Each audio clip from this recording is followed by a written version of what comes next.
Welcome back. In today's short episode of Cesar, we will discuss the role of religion in dictatorial regimes. A better term for a dictatorship based in religion or divine right is a theocracy. So what happens to a nation controlled by a higher power? If dictatorial leaders want absolute control, why would they promote the so-called will of a god or deity?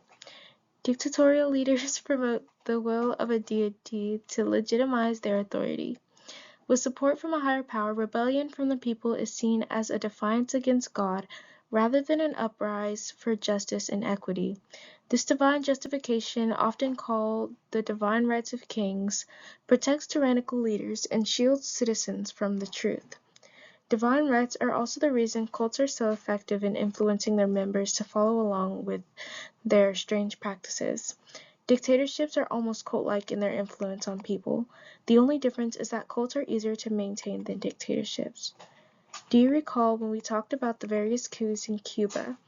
Those governments were weak and unstable and could not be held up by religious delusions for long. Conversely, cults use similar conventions as dictatorships but with limited upkeep.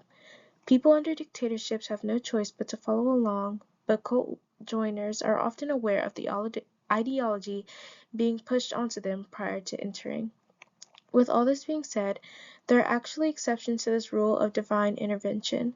Not all countries base their decisions on religion. For example, in North Korea, religious freedom is persecuted rather than allowed and celebrated.